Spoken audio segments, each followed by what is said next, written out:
ప్రభువైన యేసుక్రీస్తు నామములో మీ అందరికీ హృదయపూర్వక వందనాలు.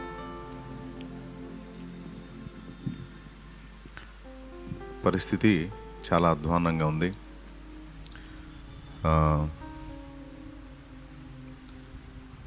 బైబిల్ గ్రంథంలో మోషే టైంలో ఇశ్రాయేలీల విషయంలో చెప్పినట్టు తెగులు రేగెను అని.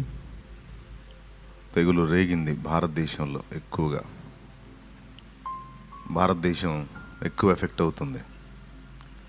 మిగిలిన దేశాలతో పోల్చుకుంటే ఇండియా ఇప్పుడు ప్రథమ స్థానంలోకి వచ్చేటట్టుంది. అంత భయానక వాతావరణం నెలకొంది.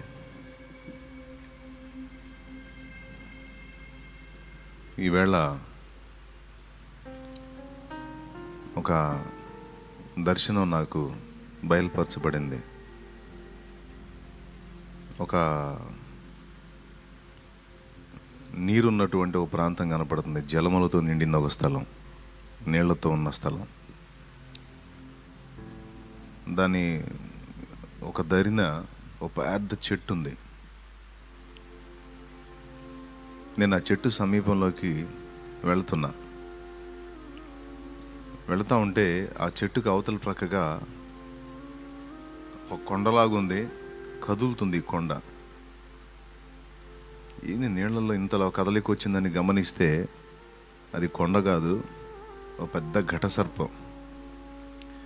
అది ఎంత పెద్దగా ఉందంటే నా లైఫ్లో నేను వీడియోస్లో కూడా రకరకాల సర్పాలు చూశాను, కానీ అనకొండలో ఆ కొండలు ఈ కొండలో అని అంత పెద్ద పాముని చూడలే నేను.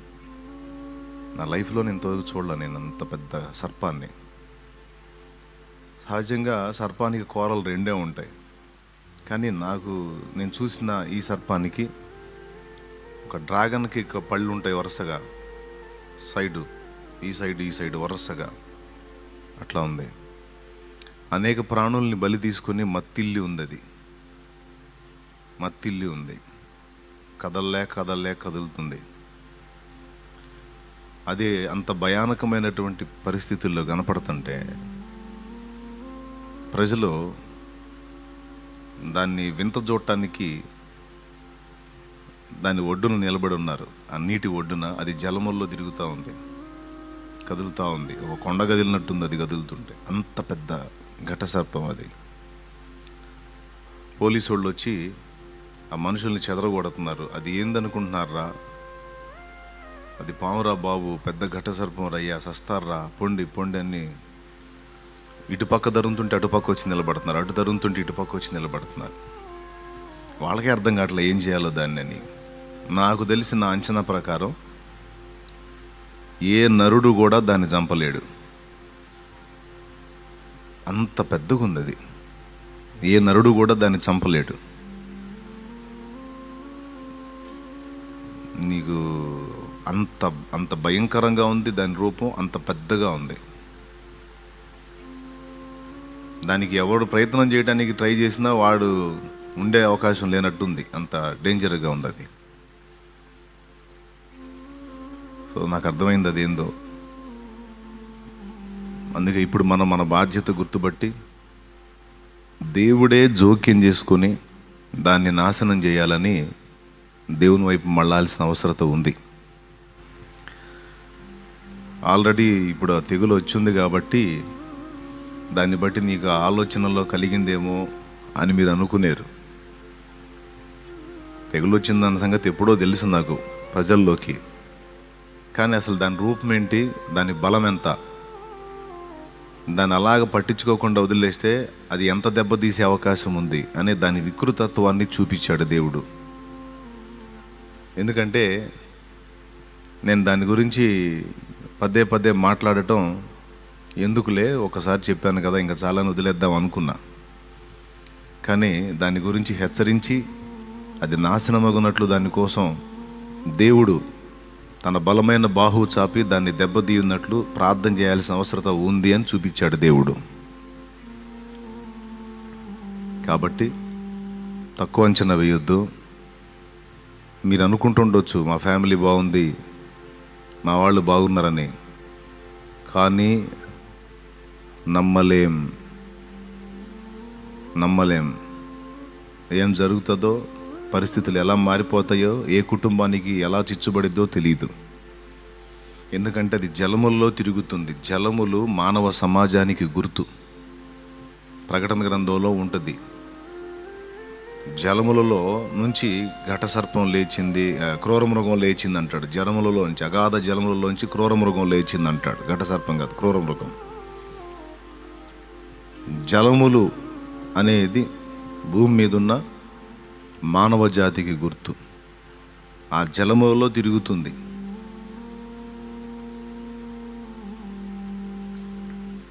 ముఖ్యంగా మన దేశంలో బాగా అది పనిచేస్తుంది.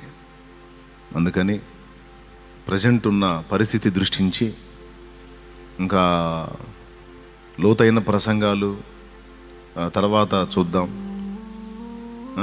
ఇప్పుడు మనం చేయాల్సినటువంటి బాధ్యత ఏంటో గుర్తుపడదాం. దర్శనాలు అనేవి ఆగిపోయాయని కొందరు అంటారు. కానీ యేసుక్రీస్తు ప్రభు యొక్క రెండవ రాకడ వరకు దేవుడు అనుగ్రహించిన కృపావరాలు, పాత నిబంధన క్రొత్త నిబంధన భక్తులు చూచినటువంటి కొన్ని ప్రత్యేకమైన విజన్స్, దర్శనాలు రద్దవవు, రన్నింగ్లోనే ఉంటాయి. కాకపోతే దేవుడు తన దాసులకు ఆయా సందర్భాల్లో అవసరాన్ని బట్టి బయలుపరుస్తూ ఉన్నాడు. ఆయన పిల్లలుగా మనందరం ఉన్నాం గనక మనందరి బాధ్యత గుర్తు చేయడానికే దేవుడు అది బయలుపరిచాడు. ఈ సమయంలో మీరు చేయాల్సింది ఇది అని. ఏం చేయాలో మీకు తెలుసు. ఏం చేయాలి అంటే ఒక్కటే ఒక మార్గం. అంత శక్తివంతమైన సర్పాన్ని చంపటానికి మానవులకు సాధ్యం కాదు గనక దేవుడే దాన్ని చంపాలి, లేదా దాన్ని చంపటానికి ఐడియా అయినా దేవుడే ఇవ్వాలి. మానవుడికి ఏం చేయాలి? దేవుడే జోక్యం చేసుకొని దాన్ని చంపాలి, లేదా దాన్ని ఎలాగో చంపాలో మానవునికి దేవుడే జ్ఞానం ఇవ్వాలి. ఇప్పుడున్న ఈ పరిస్థితుల్లో దేవుడే జోక్యం చేసుకొని మనుషులకు తెలివిని ఇవ్వకపోతే, అనుకూల పరిస్థితులు ఏర్పరచకపోతే, నేను దీని గురించి హెచ్చరిస్తుంటే కొంతమంది తేలిగ్గా తీసుకున్నారు. తన దాకా వస్తే కానీ తెలియదని పెద్దలు అంటారే, అట్లా ఇప్పుడు అర్థమవుతుంది. రోజు రోజుకి ఆ న్యూస్ మారిపోతూ ఉంటాయి. కాబట్టి పబ్లిక్లో అందరూ ఫ్రీగా తిరుగుతున్నారు, భయం లేకుండా.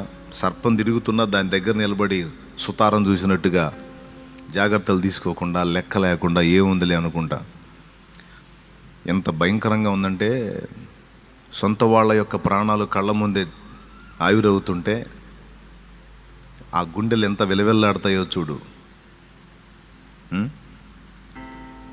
ఒక్కసారి మీరందరూ కూడా ఆలోచన చేయండి.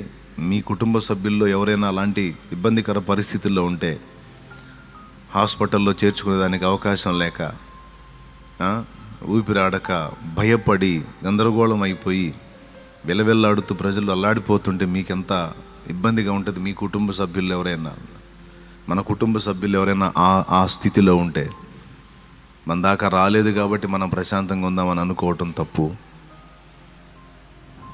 వసుదైక కుటుంబం అని జనులందరూ మన తోడి సంబంధులే, మన బంధువులే, ఆదాము నుండి మనతో పాటు వచ్చిన వాళ్ళే గనుక ప్రజాక్షేమాన్ని కోరి మనందరం మొర్రపెడదాం.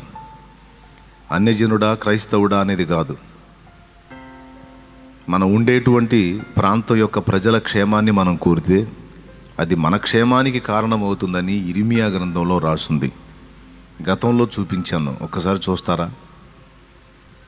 ఇర్మియా గ్రంథం ఒక్కసారి తీసి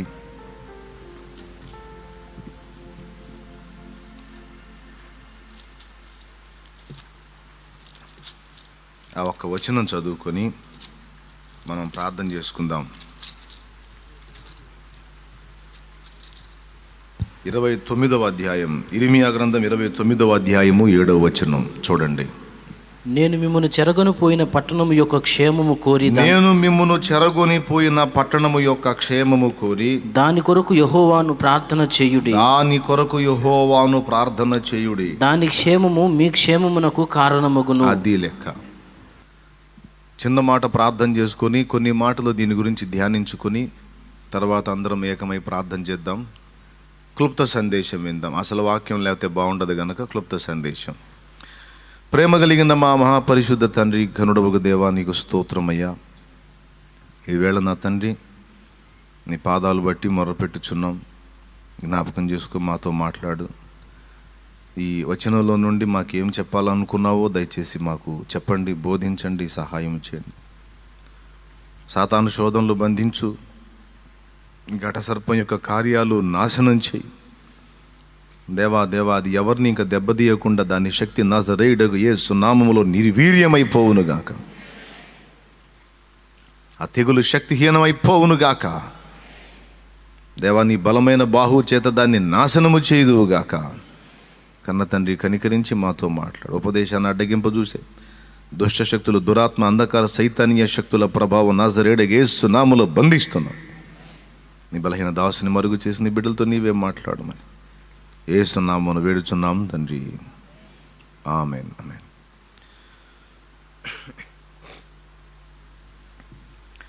ప్రభువునందు ప్రియులారా, నేను మిమ్మును చెరగొని పోవు పట్టణమునకు మీరు వెళ్ళినప్పుడు చూడండి ఆ మాట ఒక్కసారి. నేను మిమ్మును చెరగొని పోయిన పట్టణము యొక్క క్షేమమును కోరి, నేను ఒక ప్రాంతానికి మిమ్మల్ని తీసుకొని వెళ్ళాను. మీరు అక్కడికి వెళ్ళి బానిస బతుకు బతకాల్సి ఉంటుంది కనుక మీరు అక్కడికి వెళ్ళగానే వాళ్ళందరూ నాశనం అవ్వాలని కోరండి అనలేదు. లేకపోతే నేను మిమ్మల్ని అక్కడ ఉంచాను,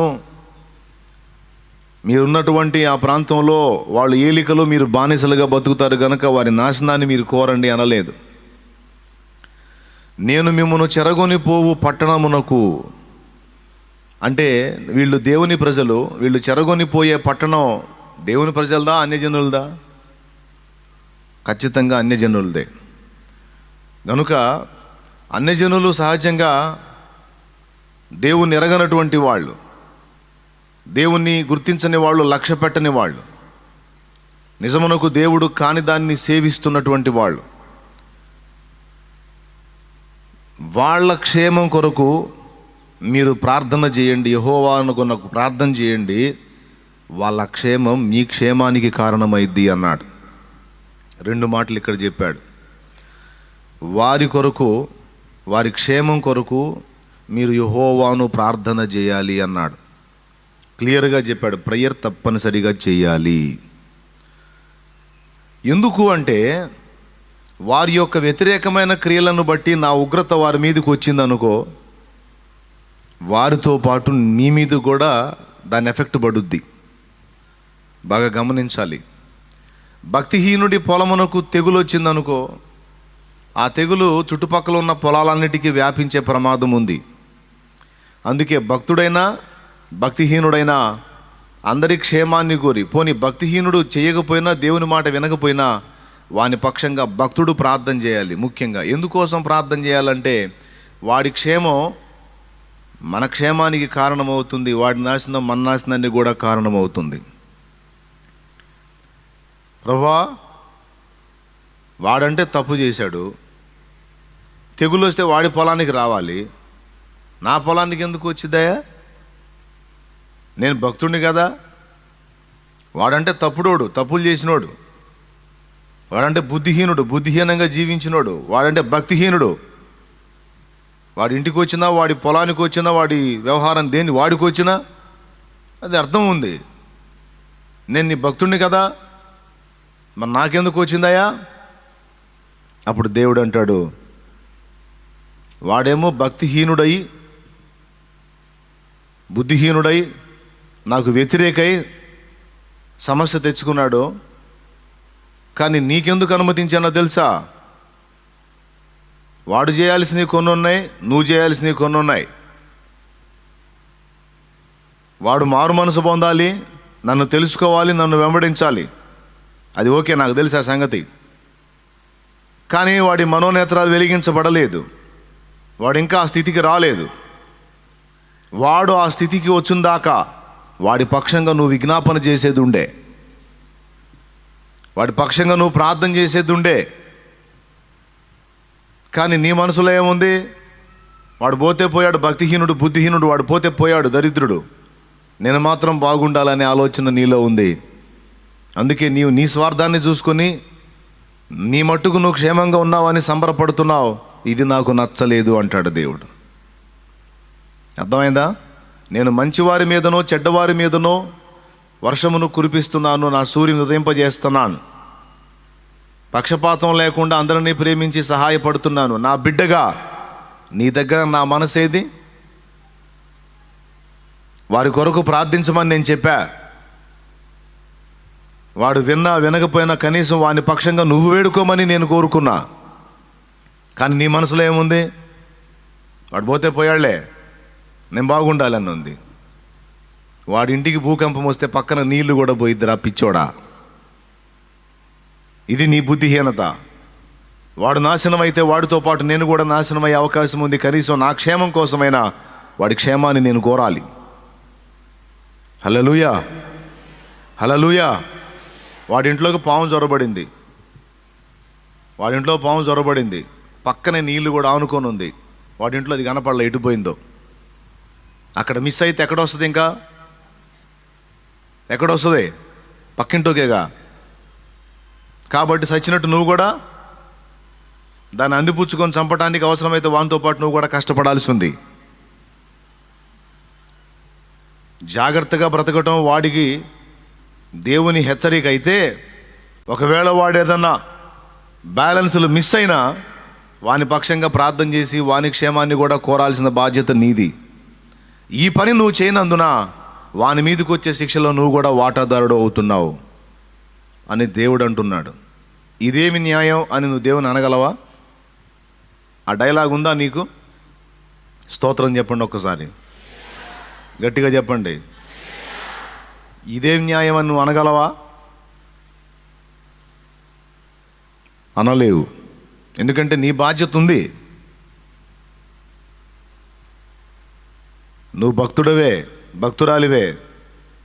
కానీ నీవు సుఖముగా, క్షేమముగా, మాన్యముగా బ్రతకాలి అంటే మనుషులందరి కొరకు నువ్వు ప్రార్థన చేయాలని అపోస్తలుడైన పౌలు తిమోతికి రాసిన మొదటి పత్రిక 2వ అధ్యాయం. సంపూర్ణ భక్తియు, మనము సంపూర్ణ భక్తియు మాన్యతయు కలిగి నెమ్మదిగాను సుఖముగాను బ్రతుకు నిమిత్తము అన్నిటికంటే ముఖ్యముగా. అద్దుగద్దుగా ఆ మాట గమనించాలి. ఇర్మియా 29లో 7వ వచనంలో చెప్పబడిన ఈ మాట, ఈ రెఫరెన్స్ అక్కడ గుర్తు రాసుకోవాలి. తిమోతి దగ్గర రాసుకోవాలి. తిమోతి రిఫరెన్సు ఇక్కడ రాసుకోవాలి. అప్పుడు ఈ వచనం చూసినప్పుడు వెంటనే దీనికి జంట లేఖనం ఎక్కడుందంటే అది క్లిక్ అయిపోద్ది, జ్ఞాపకం లేకపోతే. ఇర్మియా గ్రంథం 29:7 దగ్గర మొదటి తిమోతి 2:1 రాసుకోవాలి పక్కన గ్యాప్లో, వైట్లో. అప్పుడు ఈ మాట చదవగానే అది గుర్తు వస్తుంది. దేవుడు లేఖనంలో ఏ మాట చెప్పినా కనీసం 2 లేఖనాల సాక్ష్యం ఉంటుంది ఒక సత్యాన్ని ధృవీకరించడానికి. అక్కడ చూడు ఏమన్నాడో, మనము సంపూర్ణ భక్తియు మాన్యతయు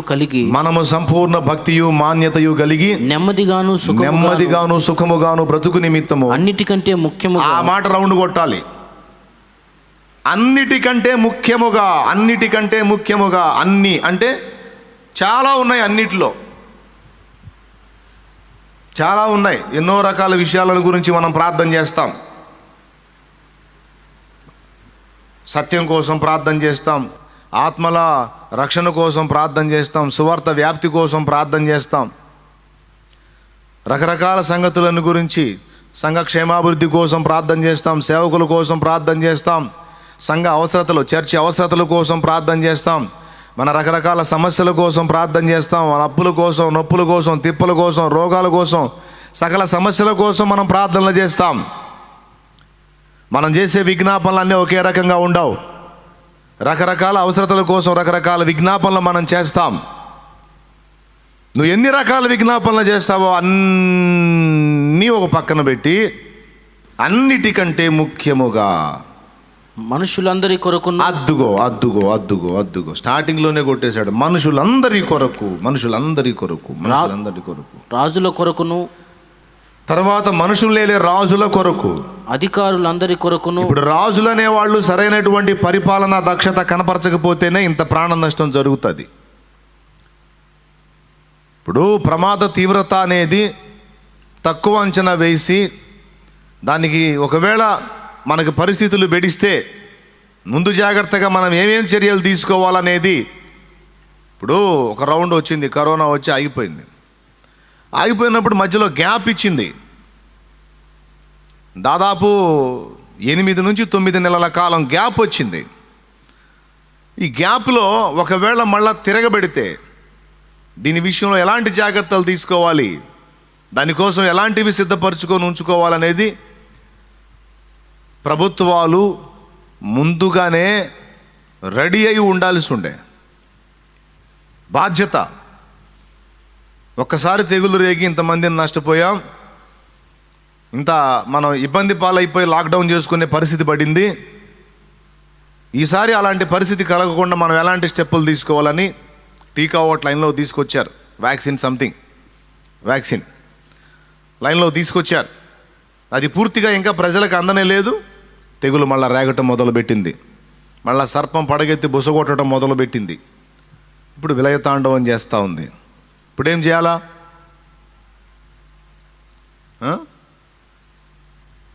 ఒక ఇంజెక్షన్ ఉంటుంది, పవర్ఫుల్ ఇంజెక్షన్. అవి ఒక 6 ఇంజెక్షన్లు కోర్సు అన్నమాట. కరోనా పాజిటివ్ వచ్చిన వ్యక్తికి 6 ఇంజెక్షన్స్ అవి కోర్సు.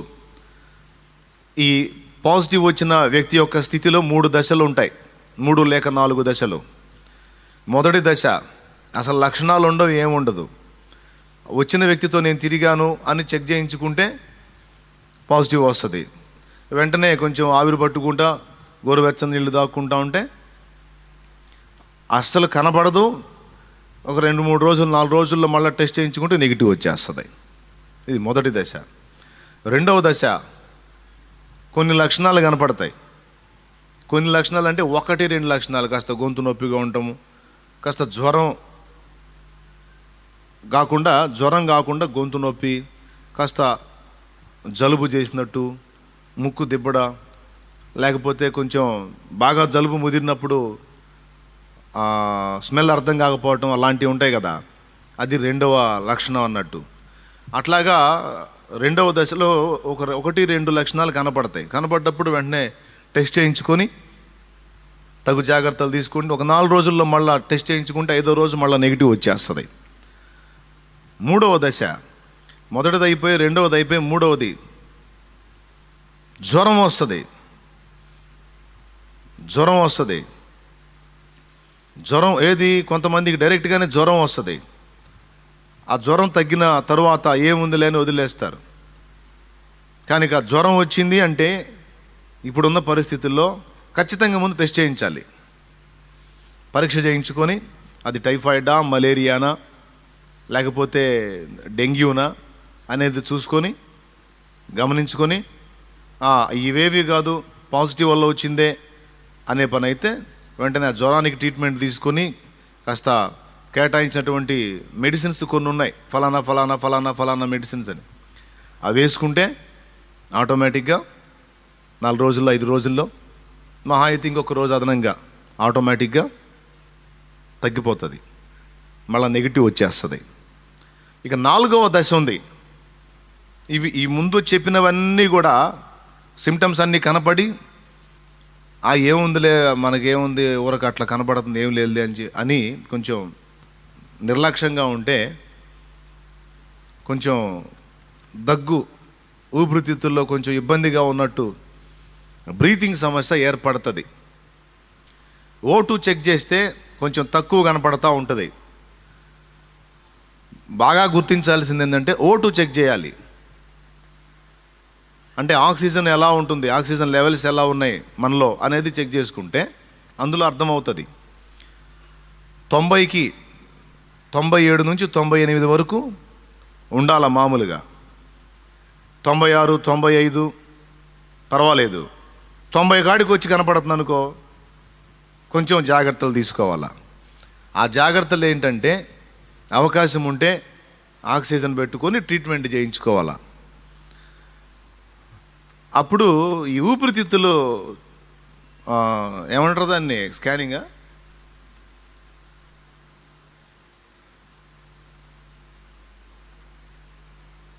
ఊపిరితిత్తులు స్కానింగ్ చేస్తారు కదండి.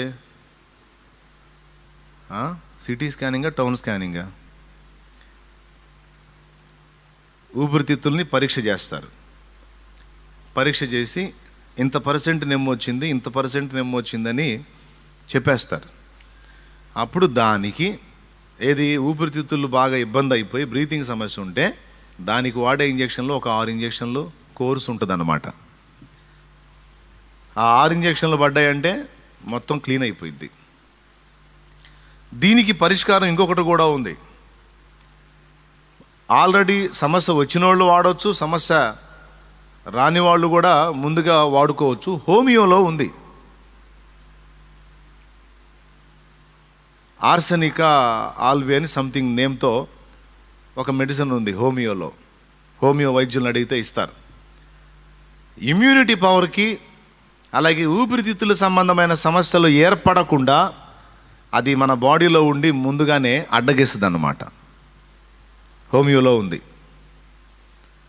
అంటే కొద్దిగా నేను హోమియో చదువుతాను, అందుకని చెప్తున్నాను. నేను ఇంగ్లీష్ వైద్యం అంటే సామాన్యుడికి అందదు. హోమియో వైద్యం అంటే బీదవాడు కూడా వాడుకోవడానికి అనుకూలంగా. శామ్యుల్ హానిమాన్ అనేటువంటి వ్యక్తి తన జీవిత కాలం అంతా కష్టపడి తన బాడీ మీద దాదాపు 100 రకాల పరిశోధనలు చేసుకొని 100 రకాల మందులు కనుక్కున్నాడు. సైడ్ ఎఫెక్ట్స్ లేకుండా బీదవాడికి కూడా ఈజీగా అందుబాటులోకి వచ్చేటట్టు. నేను చెప్పిన మాట విని ఇంతవరకు మీకు కరోనా పాజిటివ్ రాకపోతే హోమియో వైద్యులను అడిగితే అది రాకుండా మందు ఇస్తున్నారంట కదండి, ఏంటిదని అడిగితే వాళ్ళు ఇస్తారు. వైద్యుల్ని సంప్రదిస్తే ఇస్తారు. లాక్డౌన్ ఏదో స్టార్ట్ చేసినట్టున్నారు. అన్నీ బ్రేక్ చేసిన మెడికల్ షాపులో వచ్చేసి ఆపరు. ఆయుర్వేదం కానీ, హోమియో కానీ, మన అలోపతి వైద్యం కానీ మెడిసిన్ ఆపరు, హాస్పిటల్స్ ఆపరు. కనుక నా సలహా చెప్తున్నా, తప్పకుండా మీరు హోమియో వాళ్ళని కూడా సంప్రదించి ఆ మెడిసిన్ తీసుకొచ్చి వాళ్ళు వాడే పద్ధతి చెప్తారు. ఒకవేళ పాజిటివ్ ఉందనుకో, ఇంగ్లీష్ మెడిసిన్స్ వాడతానే ఇది కూడా జలుబు, దగ్గు, ఊపిరితిత్తులు నెమ్ముతో నిండుకున్నా సరే అద్భుతమైన ఔషధం, దివ్య ఔషధంగా పనిచేసి ఫ్రీ అయిపోతుంది. ఖచ్చితంగా జవాబు వస్తుంది. దగ్గు ఆగిపోయిద్ది, జలుబు మారిపోయిద్ది, ఊపిరితిత్తులు ఫ్రీ అవుతాయి. అలోపతి అంటే ఇంగ్లీష్ వైద్యం, మన టాబ్లెట్లు, క్యాప్సిల్స్, ఇంజెక్షన్స్ ఉంటాయి కదా, అవి యూజ్ చేసుకుంటానే ఇది కూడా దానికి సపోర్ట్గా అది వాడిన అరగంటకి ఇది వాడుకోవచ్చు, లేదా ఇది వాడిన అరగంటకి అది వాడుకోవచ్చు. ముందే చెప్తున్నా, ఎందుకంటే నాకు ఫోన్లు ఎక్కువైనాయి. అన్నా మా ఇంటి మొత్తం అని. ఒక ఇల్లు కాదు, ఒక కుటుంబం కాదు, చాలామంది. అందుకే మీకు కూడా చెప్తున్నా. అందుకే ఈరోజు నేను ఏ హెచ్చరికలు చేయలేదు, రానిచ్చాను మిమ్మల్ని సన్నిధిలోకి. ఒకవేళ నెక్స్ట్ వీక్ దేవుని చిత్తం, ఎందుకంటే ఇప్పుడున్న పరిస్థితుల దృష్ట్యా మరి ఇక గవర్నమెంట్ ఏ నిర్ణయం తీసుకుంటుందో తెలియదు. ఇక అది ఏ నిర్ణయం తీసుకుంటే ఆ నిర్ణయానికి మనం కట్టుబడాలి. కనుక చెప్తున్నా, ఫస్ట్ ఎందుకు రావడానికి అవకాశం ఇచ్చానంటే అందరం కలిసి ప్రార్థన చేయడానికి. రెండవది ఎందుకంటే ఇలాంటి హెచ్చరికలు కొన్ని మీకు చెప్పడానికి. మూడవది అసలు భయం విషయంలో మాత్రం జాగ్రత్త తీసుకోండి. అది పాజిటివ్ అని తేలగానే ముందు టెన్షన్ పట్టడం మానేయండి. 4వ దశలో ఊపిరితిత్తుల్లో నెమ్ము చేరినా కూడా, అది 60% చేరినా కూడా, 90% చేరినా కూడా వెనక్కి తిప్పేటువంటి పరిజ్ఞానం వచ్చింది. అయితే నేను బాధపడుతుంది ఏంటంటే ప్రభుత్వాలు ఈ విషయంలో ఇంకొంచెం ముందు చూపుతో వ్యవహరించి ఉంటే బాగుండేది. కొంతవరకు వ్యాక్సిన్ అందుబాటులో తీసుకొచ్చారు, సంతోషం. కానీ దానికంటే ముందు ఒకవేళ పాజిటివ్ వస్తే ఫలానా ఇంజెక్షన్స్ ఇందులో అవసరం అవుతాయి కనుక అవన్నీ ప్రజలకు అందుబాటులో ఉండేటట్టు చేయాలని కొంచెం ముందు చూపుతో ఉంటే ఇంకొంచెం బాగుండేది. కానీ వాళ్ళు అలా పరిపాలించాలి, అంత ముందు చూపుతో వ్యవహరించాలంటే వారి కోసం మనం ప్రార్థన చేయాలి. వాళ్ళని సణిగి గొణిగి వాళ్ళని ఏదో అనుకుంటే కాదు, వాళ్ళకు కూడా మెదడు సరిగా పనిచేయాలి. సమస్యల్ని ముందుగానే అంచనా వేసి అది రాకముందే ఎలాంటి జాగ్రత్తలు తీసుకుంటే బాగుంటుందనే ఆలోచన దేవుడు వారికి ఇచ్చినట్లు, తెగులు రేగితే దాన్ని ఎలా ఎదుర్కోవాలి అనే ఆలోచన వారు కలిగి ఉంటున్నట్లు దేవుడు జోక్యం చేసుకోవాలి. దేవుడు జోక్యం చేసుకొని వారి తలలో ఆలోచన పెట్టాలి. ఆ విధంగా దేవుడు జోక్యం చేసుకోకపోతే రాజులకు కూడా మైండ్ పనిచేయదు. గనుక మనుషులందరి కొరకు అని మొదట చెప్పి రెండవది రాజుల కొరకు అన్నాడు. ఏం చేయమన్నాడు? అధికారుల కొరకు అని కూడా అన్నాడు. మనుషులందరి కొరకును, రాజుల కొరకును, అధికారులందరి కొరకును విజ్ఞాపనములను ప్రార్థనలను యాచనలను కృతజ్ఞతాస్తుతులను చేయవలనని హెచ్చరించుచున్నాను. దేవునికి మహిమ. ముంబైకి చెందిన ఒక వైద్యురాలు ఏడుస్తూ చెబుతుంది, 4th స్టేజ్, మీకు బాగా ఊపిరితిత్తుల సమస్యగా ఉంటేనే హాస్పిటల్ అడ్మిట్ అవ్వండి. అలా లేకుండా కొంచెం పాజిటివ్ అని కనపడగానే వెళ్ళి మీరు హాస్పిటల్ బెడ్ ఎక్కారంటే, నిజంగా ప్రాణాంతకంగా ఉన్నవానికి బెడ్ దొరకకపోతే నీకేమంత ఇబ్బంది లేదు, నువ్వు ఇంటికాడు ఉండి కూడా వైద్యం పొందొచ్చు. కానీ నాకు పాజిటివ్ అనగానే నువ్వు అన్నీ బాగుండే బెడ్ ఎక్కావు అనుకోపోయి ప్రాణం పోయేటువంటి పరిస్థితుల్లో ఉన్నవాడికి ఇబ్బంది అవుతుంది. 4th స్టేజ్ దాటి 5th స్టేజ్కి వెళ్ళిపోయిన వాడు ప్రాణం పోయే అవకాశం ఉంది. కనుక దయచేసి కాస్తో కూస్తో బాగానే ఉన్నటువంటి వాళ్ళు ఇంటికాడే ఉండి మీరు హోమ్ రెమెడీస్ సంథింగ్ ఏదో మెడిసిన్ యూజ్ చేసుకుంటా, మీరు హోమ్ రెమెడీస్ అంటే రెమెడీస్ అనే ఇంజెక్షన్ వచ్చింది, నేను ఇందాక చెప్పాను కదా, ఆ ఇంజెక్షను 6 కోర్స్ అనమాట, 5 లేక 6, ఇప్పుడు 3 ఇస్తున్నారు లేక. అవి ఒక 5 నుంచి 6 కోర్స్ అనమాట. అవి పడినాయంటే తిప్పుకుంటుంది. దాదాపు ప్లాజ్మా ఒకటి వచ్చింది,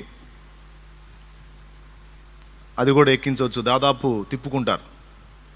ఇప్పుడున్నటువంటి పరిస్థితుల అనుకూలతను బట్టి టెన్షన్ పడకుండా, ఇబ్బంది పడకుండా కొంచెం ఫ్రీగా కానీ అడుగులు వేయగలిగితే దాదాపు కాపాడబడే ఛాన్సు 100లో 80% నుంచి 90% వరకు ఉంది. ఆమె ఏడుస్తా చెప్తుంది ఏమనంటే, మీకు చిన్న చిన్న లక్షణాలు ఉన్నప్పుడు ఇంటికాడే ఉండి కొన్ని జాగ్రత్తలు తీసుకొని మెడిసిన్స్ యూజ్ చేసుకోండి. ప్రాణాంతకంగా ఉన్న వాళ్ళని హాస్పిటల్ బెడ్ మీదకి రానిద్దాం, వాళ్ళని కాపాడుకుందాం, ఆక్సిజన్ వాళ్ళకి పెడదాం, వెంటిలేటర్ వాళ్ళకి పెడదాం, వాళ్ళని బతికిద్దామని బోర్న దండం పెట్టి ఏడుస్తుంది. అంటే అలాంటి పరిస్థితి వచ్చింది ఇప్పుడు మన దేశంలో ముఖ్యంగా. సో ఇతర దేశాలు కూడా జోక్యం చేసుకొని మనకు కావాల్సినటువంటి మెడిసిన్ వాళ్ళు సపోర్ట్ చేయడానికి వాళ్ళకు కూడా బుద్ధి పుట్టించాలి దేవుడు. లేదా మన దగ్గరే అది రెడీ అయ్యేటువంటి అవకాశమైన దేవుడు ఇవ్వాలి. తమ్ముడా చాలా డేంజర్గా ఉంది, అందుకని మనం చేయాల్సిన బాధ్యత ఏంటంటే వారి క్షేమము మీ క్షేమానికి కారణమగునన్నాడు. తెగులు విషయంలోనే కాదు, అవతలి వాడి కుటుంబం పాడైపోతుంది, వాడి కాపురం విచ్ఛిన్నం అయిపోతుంది, వాడి బిడ్డలు పాడైపోతున్నారు, దానికోసం కూడా మనం ప్రార్థన చేయాలి. ఎందుకంటే అదే సమాజంలో నువ్వు ఉంటున్నావు, అవతలి వాడి పిల్లలు చెడిపోయిన స్థితిలో ఉంటే ఖచ్చితంగా నీ పిల్లలు కూడా వాళ్ళ ఎఫెక్ట్ పొందుతారు. పక్క వాళ్ళ ఎఫెక్ట్ మన పిల్లల మీద కూడా పడిద్ది, వాళ్ళు కూడా దెబ్బతినే అవకాశం ఉంది. మనమా అక్కడ వదిలిపెట్టి అడవిలోకి పోయి ఉండలేంగా. అట్లాగా వాడు తెగులు బారిన పట్టమే కాదు, పాపం అనే తెగులు సోకినా సరే అది మన బిడ్డల మీద, మన ఇంటి మీద కూడా పడిద్ది. అన్ని విషయాలలో, పొలం తెగులు విషయంలో కానీ, అవతలి వాడి యొక్క పిల్లలు పాడైపోయి, కుటుంబం పాడైపోయి, భార్య పాడైపోయే విషయంలో కానీ, ఈ శరీర సంబంధమైన తెగులు విషయంలో కానీ, సకల విషయాలలో మన చుట్టుపక్కల ఉన్నవాళ్ళు క్షేమంగా ఉంటే మనం ప్రశాంతంగా ఉండగలుగుతాం. అదే వాళ్ళ భక్తి జీవితం గురించి కూడా, వాళ్ళు దేవునికి భయపడినట్లు దేవుడు వారి విషయంలో జోక్యం చేసుకోవటానికి మనం ప్రార్థన చేయాలి. అప్పుడు వారి క్షేమం కొంత అయితే మన క్షేమం, వారి క్షేమం ఒకవేళ 50% అయితే మన క్షేమం 100% ఉంటుంది అన్నమాట.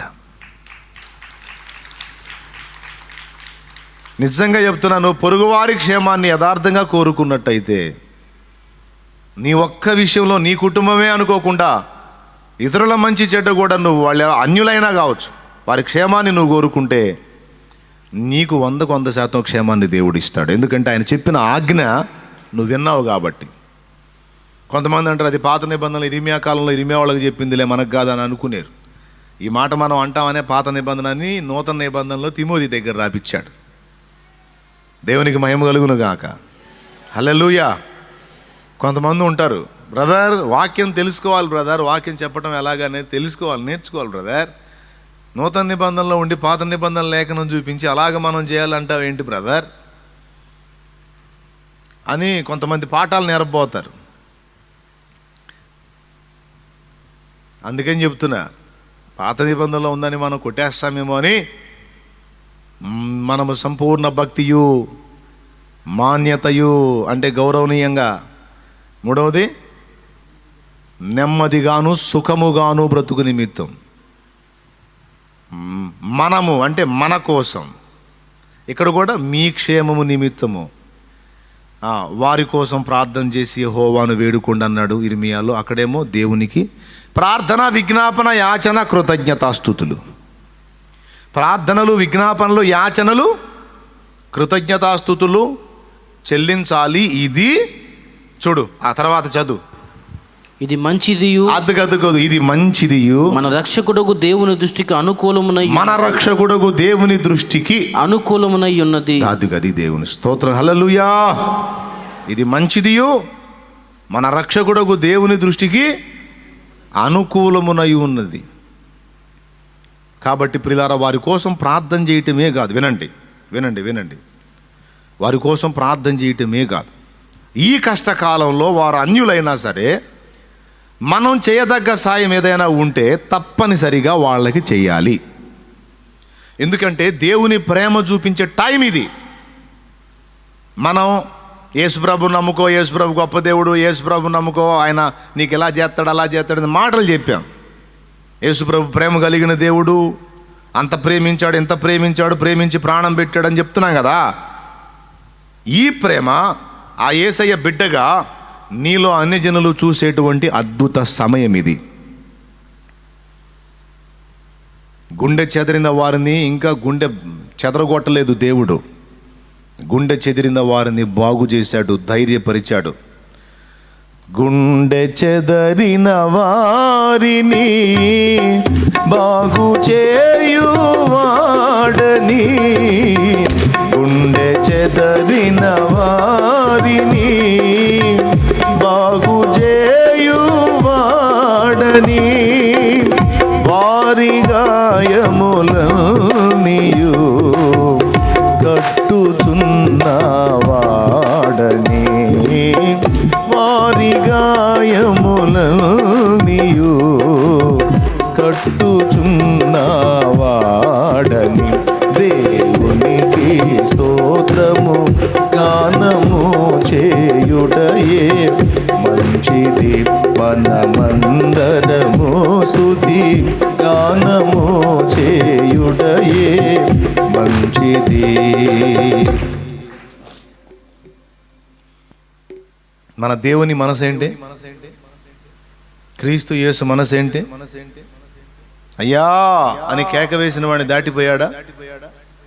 క్రీస్తు యేసునకు కలిగిన ఈ మనసు మీరును కలిగి ఉండుడి అనుంది. ఇంతవరకు నాకు వచ్చిన ఏ ఫోన్ మిస్ కాల నేను, దేవునికి స్తోత్రం.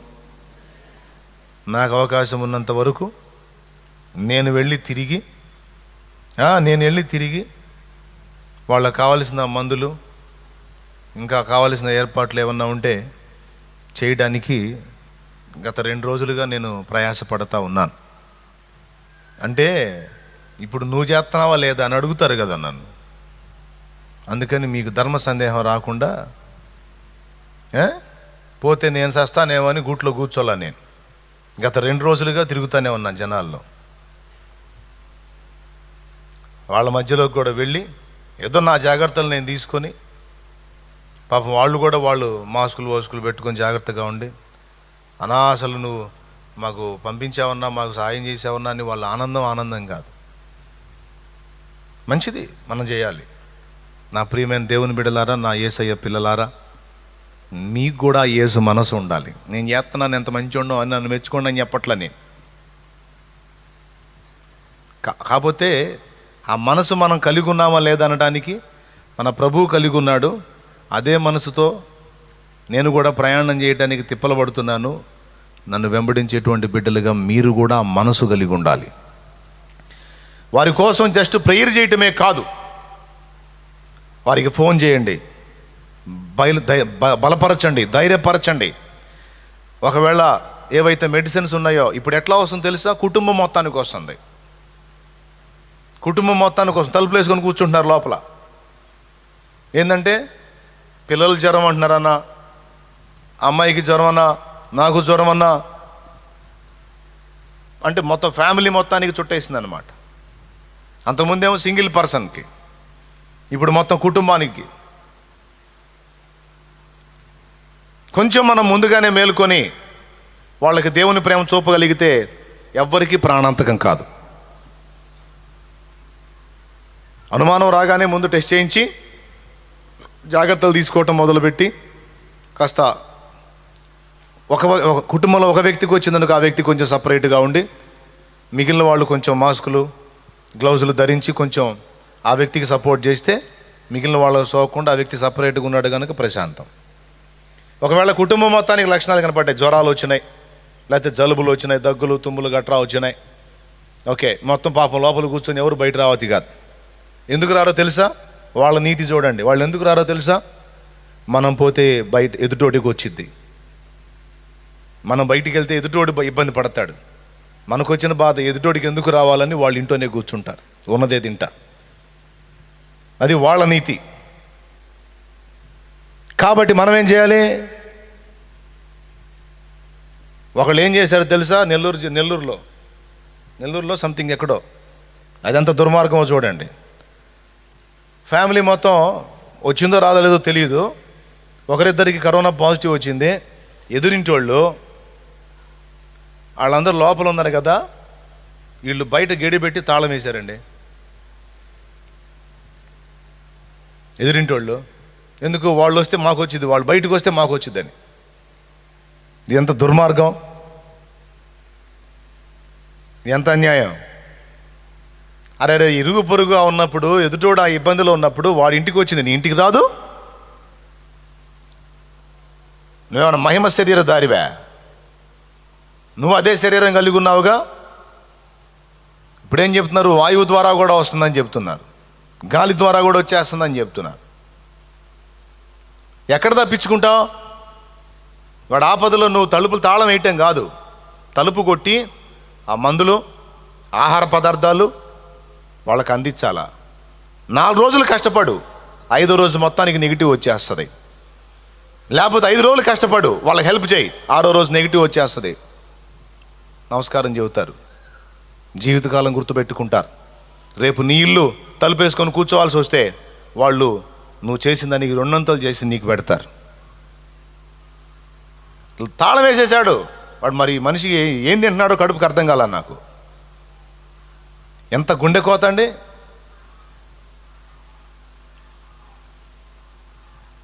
మనుషులు దుర్మార్గులా తయారయ్యారు, కానీ క్రీస్తు యేసు పిల్లలంగా మనం అలాగుండరాదు. దేవుని బిడ్డలంగా మనం అలాగుండరాదు.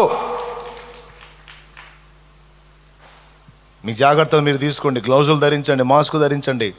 ఆపదలో ఉన్న నీ ఇరుగు పొరుగులు కావచ్చు, బంధుజనాలు కావచ్చు, అన్యులైనా సరే వారి క్షేమాన్ని కోరుకో. దేవుడు నీకు 100 క్షేమాన్ని ఇస్తాడు. చూస్తాడు ఆయన యథార్థతని. పొందటమే కాదు, ఎదుటివాడికి చేసే మనసు ఉందా వీడికి? సాటి మనిషి క్షేమాన్ని కోరుకునేవాడేనా? ఈరోజు మనం సువార్త చెప్తున్నాం, ప్రాణాలకు తెగించి అంటే వాళ్ళ క్షేమాన్ని కోరేగా దేవుడు కనిపెడతాడు. అందుకే ప్రియులారా, ఈ 2 వచనాలు మీకు చూపించి కనీసం మన క్షేమం కోసమైనా వారి క్షేమాన్ని మనం కోరాలి. అన్యుడైనా, క్రైస్తవుడైనా, బంధువైనా, బంధువు కానివాడైనా ఎవరైనా సరే మన కళ్ళ ముందు ఇబ్బందిలో ఉన్నాడు అని తెలిసిందంటే తప్పకుండా మనం చేయదగ్గది చేయడానికి ముందుకు ఉండాలి. రెండవది, ఫోన్ ద్వారానైనా కనీసం బలపరచాలి, పరామర్శించాలి, ధైర్యం చెప్పాలి. చాలామందికి తగ్గుతుంది, మీకు కూడా తగ్గిద్దక్క అన్నా ధైర్యంగా ఉండండి. గుండె చెదిరిన వారిని ఆదరించే దేవుడు మన దేవుడు, ధైర్యపరిచే దేవుడు. ఆయన బిడ్డలంగా మనం కూడా ఈ ప్రేమను ప్రకటించే అద్భుత అవకాశాన్ని వినియోగించుకుందాం. తెగులు వచ్చింది, అయ్యో సువార్త ఆగిపోయింది, అయ్యో సువార్త ఆగిపోయిందని కొంతమంది లబలబలబలబలాడుతున్నారు. దేవుడు ఒక అవకాశం ఇచ్చాడు అన్ని జనులకు క్రీస్తు ప్రేమ క్రియల్లో చూపడానికి. సువార్త ఆగిపోవటం కాదు. నీకు దమ్ముంటే, నువ్వు నిజంగా నిజాయితీ కలిగిన వ్యక్తివైతే, ఆత్మల రక్షణ కోరుకునేవాడివైతే, ఇప్పుడు నువ్వు చేసే సేవను బట్టి, నువ్వు చెప్పే మాట కన్నా కూడా నీలో ఉన్న క్రీస్తును చూసి కుటుంబాలే బాప్తీసం పొందబోతున్నాయి. కుటుంబాలే బాప్తీసం పొందబోతున్నాయి. నీ సమాజంలో నుంచే ఉద్యమం స్టార్ట్ అవుతుంది. ఈ పరిస్థితిని దేవుడు అనుమతించి నీకు ద్వారాలు తెరిచాడు. నా ప్రేమను చూపించు,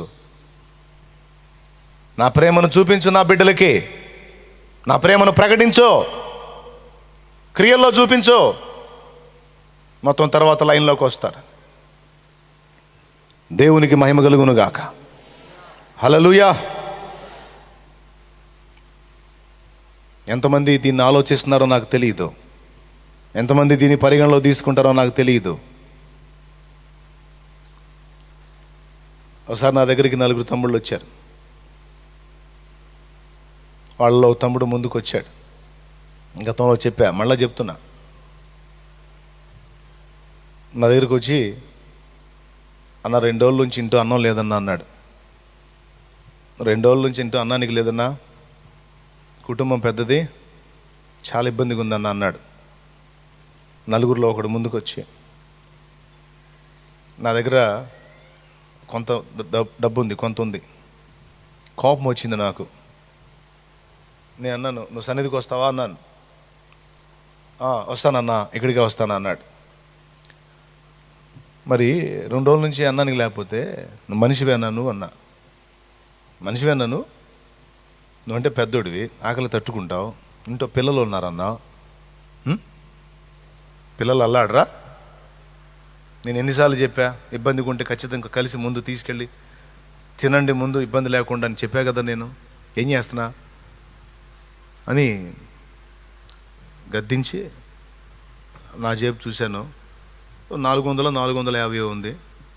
పక్కన ఇంకో తమ్ముడిని అడిగాను, అతని దగ్గర ఒక 400 ఉంది. మొత్తం ఒక 850 రూపాయలు తీసి ఆ చిన్నోడి చేతిలో పెట్టి, ఆ బ్రదర్ చేతిలో పెట్టి, ముందు అర్జెంటుగా 4 అన్నం పొట్లాలు తీసుకొని ఇంటికాడిచ్చి మళ్ళా రా, కొంత మనీ కొంత రైస్ తీసుకెళ్తూ కానీ ఓ 15 రోజుల పాటు నీకు పని దొరికిన దాకా, ఇప్పుడు కాదు, ఒక 2 years దాటింది ఇది జరిగి. వెంటనే వెళ్ళి ముందు అన్నం పొట్లాలు ఇచ్చిరా, పో మళ్ళీ రా అంటే ఆ డబ్బులు తీసుకున్నాడు. తీసుకొని ఆ 3 దగ్గరికి వెళ్ళాడు. 3 దగ్గరికి వెళ్ళి మళ్ళీ నా దగ్గరికి వచ్చాడు. నా దగ్గరికి వచ్చి నా చేయి తీసుకొని ఆ డబ్బులు నా చేతిలో పెట్టాడు. ఏం తమ్ముడా అన్న, ఇంకా ఆలస్యం చేస్తావేంది, పోయి తీసుకొచ్చుకో. నేనేమో రియల్ అనుకున్నా, నాకేం తెలుసు. తర్వాత చిన్నోడు నవ్వుతా చెప్తున్నాడు, అన్నా నన్ను క్షమించన్నా అన్నాడు. ఏందయ్యా అన్న, దేవుడు మా ఇంట్లో సమృద్ధినిచ్చాడన్నా అన్నాడు. మా ఇంట్లో సమృద్ధి ఉందన్నా, ఇంకా 10 మందికి పెట్టగలమన్నా మేమన్నాడు. మరి ఇదేంది అన్న. అప్పుడు వాళ్ళకి వెళ్ళి చూపించాడు. వాళ్ళు అన్యులట, యేసు ప్రభుని ఎరగని అన్యులు. ఇతను దేవుణ్ణి నమ్ముకున్నాడు. నా విషయంలో వాళ్ళు ప్రశ్నించారు. ఏమని ప్రశ్నించారంటే, మాటలు చెప్తారు కానీ క్రియలు ఎవరి దగ్గర ఉండవురా, ఒక్కసారి మేము చూస్తే అప్పుడు ఒప్పుకుంటాం, మా కళ్ళ ముందు నువ్వు చేయగలవా అన్నారట. ఓకే చూపిస్తారండి అని తీసుకొచ్చి వాళ్ళ కళ్ళ ముందు నన్ను ఇలా ప్రశ్నించి నా దగ్గర నుండి ఆ మేలు పొంది వాళ్ళకెళ్ళి చూశాడు. నిజం, వాళ్ళు తలదించుకున్నారు. నాకేంది 2 రోజులు పిల్లలు అన్నం లేకుండా ఉన్నారంటే మరి కడుపు దొరక్కపోద్దిగా. నాకు ఒక బలహీనత ఉంది, నాకు ఒక బలహీనత. అదేంటంటే ఆ సన్నివేశంలోకి నేను వెళ్ళిపోతా. సమాధి కార్యక్రమాలకు కూడా తొందరగా వెళ్ళను నేను. ఎందుకు చెప్పండి? చచ్చిపోయినోడు ఆడ పెట్టుకొని చచ్చిపోయినోడు తాలూకు బంధువులు సగం ఎడితే వాడిని చూసి నేను ఫుల్ ఎడుతా.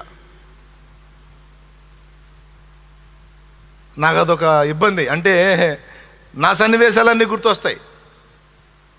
వాళ్ళు ఆశ్చర్యపోయి చూసిన వాళ్ళు చాలామంది ఉన్నారు. పోయింది మావాడు కదా, అన్నేంది ఇట్ట ఎడుతున్నాడని. అందుకే తప్పించుకుంటా. మా వాళ్ళకి అర్థం కాదు. అన్న రానా, నువ్వు రానా, నువ్వు వస్తే వాళ్ళకు కొంచెం ఓదార్పు ఉంటుంది. అంటే ఓదార్పు ఏమో కానీ నాకు ఏడుపు ఆగదురా అయ్యా. ఎందుకంటే రకరకాల చేదైన పరిస్థితులు చూసి చూసి చూసి మానసికంగా నా హృదయం నలిగిపోయి ఉంది. నలిగిపోయి రకరకాల చేదైన అనుభవాలు ఎన్నో చూశాను నేను. కాబట్టి ఆ సన్నివేశాల్లోకి వెళ్ళినప్పుడు అన్నానికి లేదంటే ఆహారానికి లేక నేను నా పిల్లలు ఇబ్బంది పడ్డ రోజు గుర్తు వస్తుంది నాకు.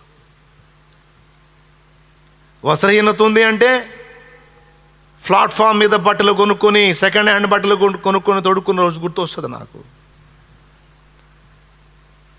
మరణం కలిగి ఉంటే నేను నా ఇంట్లో కొంతమందిని కోల్పోయాను కనుక అవి గుర్తొస్తాయి నాకు. అందుకే తట్టుకోలేను.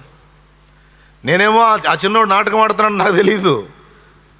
నేను పిల్లలకి అన్నం లేదండి 2 రోజులు అన్నం లేకుండా ఉన్నారు అనేసరికి పిల్లలు ఎంత అల్లాడిపోయి ఉంటారో కదా. కడుపు దొరక్కపోయి కోపపడితే ఆ చిన్నోడు గడగడలాడుతూ వచ్చి చెప్తే ఇంకా నేనేం మాట్లాడలా. అయినా పర్లేదు, నేను ఇచ్చాను కనుక నేను ఇంక తీసుకొని పర్వాలేదు అంటే, అన్న పర్లేదన్నా ప్లీజ్ అన్నా అని చేతుల్లో పెట్టి వెళ్తే ఆ పక్కన ఉన్న తమ్ముడికి ఇచ్చావి. అంటే అన్యజనులు మనం చెప్పే మాటలు వినటమే కాదు, ఆ మాటల చొప్పున మనం నిజంగా దేవుని ప్రేమ చూపగలుగుతామా లేదా అని మనల్ని పరీక్షించుకుంటారు. ఆ పరీక్షలో మనం పాస్ అవ్వాలి. అప్పుడు నీ మాట నిజమని నమ్మి నీ మాటకు విలువిచ్చి ఒకసారి కాకపోతే ఒక్కసారైనా సరే నీ దేవుడైన యేసయ్యను గురించి వారు ఆలోచిస్తారు.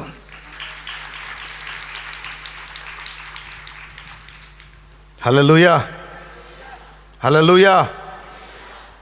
నా ప్రియమైన దేవుని బిడ్డలారా, డబ్బు ఈరోజు ఉంటుంది, రేపు పోతుంది. మన శరీరమే ఈరోజు ఉంటుంది, రేపు మట్టిలో కలిసిపోతుంది.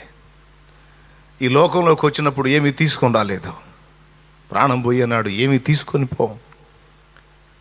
మన కలిగి ఉన్న దానిలో 10 మంది కడుపులు నింపామా లేదా, 10 మందిని ఆదరించామా లేదా, 10 మంది మన వల్ల మేలు పొందారా లేదా, 10 మంది ఆత్మలు రక్షించబడ్డాయా లేదా, 10 కుటుంబాలకు మనం దీవెనకరంగా ఉన్నామా లేదా.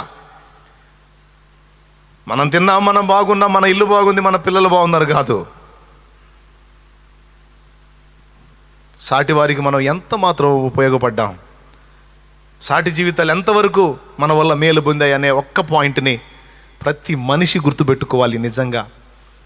లేకపోతే మనిషే కాదండి, నేను చెప్తున్నా కదా, ఎన్ని కోట్లన్నా ఉండనే సాటి మనిషిని గుర్తించి ఆపదలో ఆదుకునే మనస్సు వానికి లేకపోతే వాడు మనిషే కాదు, వాడు మృగం కంటే కూడా హీనుడు. ఎందుకో తెలుసా? మృగాలు సైతం, సింహం అడవిలో దున్నపోతులు ఉంటాయి కదా, ఒక దున్నపోతు మీదకి సింహం వస్తే మొత్తం దున్నపోతులన్నీ కలిసి దాన్ని ధరుముతాయి. అంటే ఒకటి ఆపదలో ఉంటే మిగిలిన జంతువులన్నీ ఆపదలో ఉన్న దాన్ని ఆదుకోవటానికి అన్ని ముక్కమ్మడిగా దాడి చేస్తాయి. మనం సంస్కారవంతుల మనుషులం కదా, సాటి మనిషి శ్రమానుభవంలో ఉంటే మనం పోతే పోయాళ్ళని చూస్తూ ఊరుకోవటం న్యాయం కాదు. మన వంతు మనం చేయదగ్గది. ఇంతవరకు నాకు దేవుని కృపను బట్టి నా చెవికి వినబడ్డ వరకు ఏ ఒక్కటి వదిలిపెట్టకుండా మనకు చేయగలిగినంతలో మన సంఘం వైపు నుంచి, మన వైపు నుంచి చేయగలిగినంత మనం అనేక మందికి చేస్తున్నాం, చేస్తూనే ఉంటాం. మళ్ళా లాక్డౌన్ సన్నివేశం వస్తే తప్పకుండా మళ్ళా మనం ఇబ్బందికర పరిస్థితిలో ఉన్న వాళ్ళని ఆదుకుందాం. సన్నిధిలో ఉన్నదంతా ఏదున్నా సరే పెట్టేస్తా, దేవునికి స్తోత్రం. ఎందుకంటే డబ్బు మూలమైన సేవ కాదు మంది, డబ్బు తాండి అని అడిగేది లేదు, డబ్బులు ఇచ్చేవాడికి నీరాసనాలు పట్టేది లేదు, డబ్బులు ఫలానా ఆయన ఇస్తున్నాడు, ఫలానా ఇస్తుంది, ఆయన ఇంత ఆయన అంతా, అస్సలు దాన్ని పట్టించుకునేదే లేదు. కొంతమంది ఆశపడి హెల్ప్ చేయాలనుకుంటే చేస్తారు, లేకపోతే పర్వాలేదు, ఈల కొడతాడు ఆయన, ఎట్లనైనా వస్తుంది. ఎందుకంటే ఆయన కదా. మనం కొండల వైపు బండల వైపు చూసేది కాదు, సంపన్నుల వైపు స్థితిమంతుల వైపు చూసేది కాదు. ఎందుకో తెలుసా?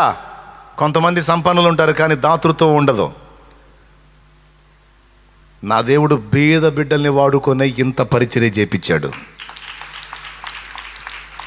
బీద బిడ్డలో కాబట్టి ఆయన ఇక ముందుకు చేస్తాడు. మన వంతు పరిచర్య మనం చేద్దాం. ఒక్కటే గుర్తుపెట్టుకోండి, మళ్ళీ చెప్తున్నా, ఏ క్షణాన కన్ను మూస్తామో తెలియదు, దేవుడు ఎంతవరకు ఆయుష్ ఇచ్చాడో తెలియదు. మనమేమి ఇనప శరీరాలు వేసుకొని రాలేదు. ఒకవేళ ఇనప శరీరాలు వేసుకొని వచ్చినా తుప్పు పడతాయి, అర్థమైందా? అది కూడా నశించిద్ది. మట్టి శరీరం, రక్త మాంసాల శరీరం. ఏం లేదండి, పెద్ద ఏం రావసరలా, బ్రెయిన్లో అంత గడ్డ వస్తే చాలు, పాడెక్కడమే. ఒళ్ళంతా అవసరంలా, బ్రెయిన్లో అంత గడ్డ వస్తే చాలు, అంత చిన్నది. పాడో పెట్టో. ఒకడు అనుకుంటాడు నాకు అది పైనుంచి కింద దాకా బాగుందని. ఎంతవరకు? మంచిదంచు ఒకని ముంచి సంచిలోన ఉంచిన, మంచిదంచు ఒకని ముంచి సంచిలోన ఉంచిన, మించిన బంగారము పెంచిన నీ దేహము, మించిన బంగారము పెంచిన నీ దేహము, ఎంచుమో ఎన్నాళ్ళకుండును మరణించిన చోమనే గదయ్యా, ఎంచుమో ఎన్నాళ్ళకుండును. ఈ మోనిటర్ల కథ లేపండి బాబా. మన్నే గదయ్యా, మన్నే గదయ్యా, మన్నే గదయ్యా, మన్నే గదయ్యా, మనలోని ఆత్మజ్యోతియే తప్ప మహిలోనిదంత మన్నే గదయ్యా, మనలోని ఆత్మజ్యోతియే తప్ప మహిలోనిదంత మన్నే గదయ్యా, మన్నే గదయ్యా, మన్నే గదయ్యా, మన్నే గదయ్యా, మన్నే గదయ్యా. విజయము సాధించినట్టి వీరుడు సికందరు, విజయము ధీరుడు సికందరు, భుజబలమున గెలచినవని ధీరుడలెగ్జాండరు, భుజబలమున గెలచినవని ధీరుడలెగ్జాండరు, ధ్వజమునెత్తి పోరు సల్పిన నిజమిప్పుడు వారు మన్నే గదయ్యా, ధ్వజమునెత్తి పోరు సల్పిన నిజమిప్పుడు వారు మన్నే గదయ్యా, మన్నే గదయ్యా, మన్నే గదయ్యా, మన్నే గదమ్మ, మన్నే గదమ్మ, మనలోని ఆత్మజ్యోతియే తప్ప మహిలోనిదంత మన్నే గదమ్మ, మన జ్యోతి ఆత్మజ్యోతియే తప్ప మహిలోనిదంత మన్నే గదయ్యా, మన్నే గదయ్యా, మన్నే గదయ్యా, మన్నే గదయ్యా, మన్నే గదయ్యా. మిక్కిలి సౌందర్యమగు చక్కని నీ దేహము, మిక్కిలి సౌందర్యమగు చక్కని నీ దేహము, ఒక్కనాడే ఆరిపోగ నీలో ఆత్మదీపము, ఒక్కనాడే ఆరిపోగ నీలో ఆత్మదీపము, ఒక్క శవముతో సమమేగా నిక్కముగనది మన్నే గదయ్యా, ఒక్క శవముతో సమమేగా నిక్కముగనది మన్నే గదయ్యా, మన్నే గదయ్యా, మన్నే గదయ్యా, మన్నే గదయ్యా, మన్నే గదయ్యా.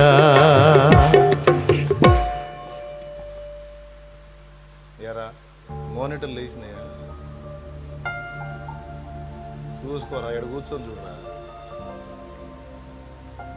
ఇప్పుడు కాదు, ఇందాక స్టార్టింగ్ నుంచి చూస్తున్నా. దేవునికి మహిమ కలుగును గాక. మీకు కరెక్ట్గా వినపడుతుందా? ఎంతమంది కనపడుతుంది? మానవునికి మరణమంచు ఎంచనంత మన్నిల, మరణమున్ జయించనున్న కాలమంత మంచిలా మరణ విజయుడేసు క్రీస్తుడే మది నమ్ము నిత్య జీవమిచ్చును. మరణ విజయుడేసు క్రీస్తుడే మది నమ్ము నిత్య జీవమిచ్చును. మన్నే గదయ్యా మన్నే గదయ్యా. నేను ఒక మాట చెప్పనండి, నాకు శత్రువులు ఎవరు ఉండరండి. నిజంగా ఈ చివరి మాట వినండి, నాకు శత్రువులు ఎవరు ఉండరు, ఒక సైతాన్ గడు తప్ప. మనుషుల్లో నా శత్రువు ఎవరు లేడు. నిజం చెబుతున్నా, మనస్ఫూర్తి చెబుతున్నా, దేవుని ముందు చెబుతున్నా. ఆఖరికి నన్ను ద్వేషించే వాళ్ళ మీద కూడా నాకు ద్వేషం ఉండదు. ఎందుకు చెప్పు? నేను ద్వేషం పెట్టుకొని పంతం పెట్టుకొని పగ తీర్చుకోవటానికి తగినంత వాడు, అంత స్థిరుడు ఎవడు కనపడలా నాకు. మరి మీకు ఎవరైనా శత్రువులు ఉంటే మరి మీరు ఎట్లా ఆలోచిస్తున్నారో నాకు తెలియదు. మళ్ళీ చెప్పేదా, నేను ఎవడి మీదన్నా పగబెట్టుకొని వాడిని సాధించి బాధ పెట్టి అందులో ఆనందం వెతుక్కోవటానికి అంత పర్మనెంట్గా నిలదొక్కుని నేను సాధించడానికి పరిపూర్ణంగా జీవించగలిగేవాడు ఒక్కడు కూడా నాకు కనపడలా. అనవసరంగా పగబెట్టుకొని అనవసరంగా ద్వేషం పెట్టుకొని వాడిని సాధించి తీరా వాడు పుట్టుకుని పోయాడు అనుకో, చివరికి పశ్చాత్తాపం మిగులుద్ది. నేను చెప్పింది అర్థమైందా? ఎంతమందికి అర్థమైంది? ఇప్పుడు కోడల సంగతి చెబుతా. అత్త మాట్లాడినంతసేపు ఈ మాయదారిది పాపిష్టిది మొదనష్టపది ఎప్పుడు చచ్చుదో, దీన్ని దినం చెయ్య, దీనికి పిండం పెట్ట, దీనికి పాడగట్ట అని తిడతాం. ఆడవాళ్ళు తిడతారు కదా. పాపం ఆమె బాధ పెట్టినట్టు తినాలి. ఈ కోడలు ఏమనుకుంటుందంటే ముసలిది పర్మనెంట్గా ఉంటుందేమో అనుకుంటుంది. అంతా కలిపి ఒక సంవత్సరం వేధింపులు కూడా ఉండవు, సడన్గా ముసలిది పోయిద్ది. అప్పుడు ముసలి దాని దగ్గర కూర్చొని, అత్తమ్మా నిన్ను అందరాని మాటలు అన్నారు అత్తమ్మా, ఒక్కసారిలే అత్తమ్మ నీకేళ్ళు లేచిద్ది. పొరపాటును సచ్చింది, మళ్ళీ లెగితే కోళ్ళు ఉంటుంది ఆడ. తుపాకి కూడా దొరకకుండా పరారైపోయిద్ది. అవునా? పై అధికారిని సాధిద్దామా? మనల్ని బాగా ఇబ్బంది పెడుతున్నాడు పై అధికారి. దేవా వీడు నన్ను చాలా టార్చర్ చేస్తున్నాడు, దేవా వీడి మీద నేను పగబట్టాను అనుకుంటే ఒక 3 నెలల్లోనే హార్ట్ స్ట్రోక్ వచ్చి ఆయన పోయాడని ఇతనికి న్యూస్ వచ్చింది. అరే రే మా సార్ని ఎంతో తిట్టిపోసుకున్నాను నేను, పాపం ఇంత సడన్గా చచ్చిపోయాడు. అయ్యో పాపం, ఇంతోటి భాగ్యానికి పగలేలా, ప్రతీకారాలేలా, ద్వేషాలేలా, దూషణలేలా. అందుకే ఎవడు తిట్టుకున్నా, విమర్శించుకున్నా, ఎగతాళి చేసుకున్నా, వెటకారాలు చేసినా ఎవ్వడి మీద దేవుని కృపను బట్టి యేసయ్యను గుర్తెరిగిన నాటి నుండి నేటి వరకు ఎవ్వడి మీద ద్వేషం పెట్టుకోలా, పగబట్టలా. సింపుల్గా ఒకటే మాట చెప్పాను, నేను పగబెట్టుకొని సాధించడానికి అంత స్థిరుడైన వాడు ఎవడున్నాడు? చర్చిలో ప్రార్థన జరుగుతుంది, అందరూ విశ్వాసులు కూర్చున్నారు. అయ్యగారు అడిగాడు, ఇక్కడ కూర్చున్నవారు మరి క్రీస్తు యేసు మనసు కలిగి ఉండాలి, మనకి శత్రువులు ఉండకూడదు, మనలో శత్రువులు లేని వాళ్ళు ఎవరో చేయెత్తండి అన్నారు. చివరి వరుసలో కూర్చున్న శాంతమ్మ గారు చేయెత్తారు. శాంతమ్మ గారికి పళ్ళన్నీ రాలిపోయి ఉన్నాయి. శాంతమ్మ గారికి దాదాపు 80 సంవత్సరాల వయసు. ఇంకెవరు చేయెత్తలా, శాంతమ్మ గారు చేయెత్తారు. శాంతమ్మ గారు వందనాలమ్మా, నీకెవరు శత్రువు లేరా? లేరు నాయనా అంది. చూడండి ప్రియ సంఘ బిడ్డలారా, మన శాంతమ్మ గారిని చూడండి. మరి ఇంతమంది చేయెత్తలేకపోయారు, మన శాంతమ్మ గారు చేయెత్తారు. మహాతల్లి, ఇంతవరకు ఒక శత్రువు కూడా లేరట. శాంతమ్మ గారు రండి, ముందుకు రండి అంటే మెల్లగా నడుచుకుంటూ దగ్గరకు వచ్చింది. చాలా సంతోషం. వాళ్ళకి వెళ్ళి తిరిగి వందనాలు చెప్పండి. అందరికి వందనాలు అంది. చూడండి శాంతమ్మ గారు, ఎందుకని మీకు శత్రువులు లేరు అన్నాడు పాస్టర్ గారు ఆవేశంగా. అప్పుడు మెల్లిగా చెప్పింది, ఒకప్పుడు అది కానీ మొత్తం చచ్చిపోయా నాయన అంది. దేవునికి స్తోత్రం. వాళ్ళు బతికుంటే ఉన్నట్టే ముసలిదాన్ని కూడా. మొత్తం చచ్చిపోయారు కాబట్టి ఇప్పుడు లేరంట శత్రువులు. అర్థమైందా? అది పరిస్థితి. అట్లాగా మనం అట్లా కాదు. మనం సాధించడానికి ఎవడుంటాడు భూమి మీద? కొంతసేపు కనబడి అంతలోనే మాయమయ్యే ఆవిరి వంటిదిరా ఈ జీవితం. లోకాన కాదేది శాశ్వతం. కొంతసేపు కనబడి అంతలోనే మాయమయ్యే ఆవిరి వంటిదిరా ఈ జీవితం. లోకాన కాదేది శాశ్వతం. లోకాన కాదేది శాశ్వతం. యేసే నిజ దేవుడు, నిత్య జీవమిస్తాడు. మరణమైన జీవమైన నిన్ను విడువడు. యేసే నిజ దేవుడు, నిత్య జీవమిస్తాడు. మరణమైన జీవమైన నిన్ను విడువడు.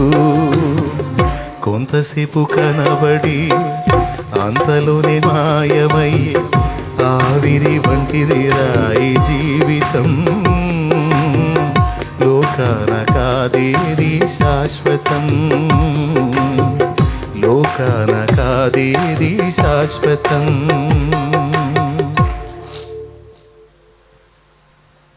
దేవునికి మహిమ. కాబట్టి ఎవరున్నారు మనకి శత్రువులు? నువ్వు పగబట్టి సాధించడానికి స్థిరంగా నిలబడే శత్రువు ఎవరన్నా ఉన్నారా? ఒక్కడు కూడా ఉండడు. అందుకనే నాకెవరు శత్రువులు పెట్టుకోవాలా? ఎవరు లేడు. ఎవరన్నా తేడా పడ్డా నవ్వుకుంటా. ఏదన్నా నాకు ద్రోహం చేసినా నవ్వుకుంటా. ఎవరు ఎరి మొహమా, నాకు ఇబ్బంది కలిగించాలనుకున్నావు, నువ్వెందుకు ఎంతకాలం ఉంటావురయ్యా?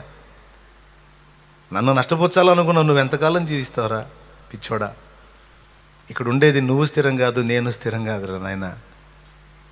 ఇంతటి భాగ్యానికి ఎందుకు బాబు ఈ ఆరాటం, ఈ పోరాటం అని. వైరాగ్యం ఎప్పుడో వచ్చింది, బీసీలోనే వచ్చింది, బిఫోర్ క్రైస్ట్ అప్పుడే వచ్చింది. మా అక్క చచ్చిపోయినప్పుడే వచ్చింది. జీవితం దాని విలువేందో అర్థమైపోయింది. వేస్ట్ అనుకున్నా. ఏదో సాధించాలి, ఏదో ఛేదించాలి, ఏదో ఇది కావాలనేది పోయింది.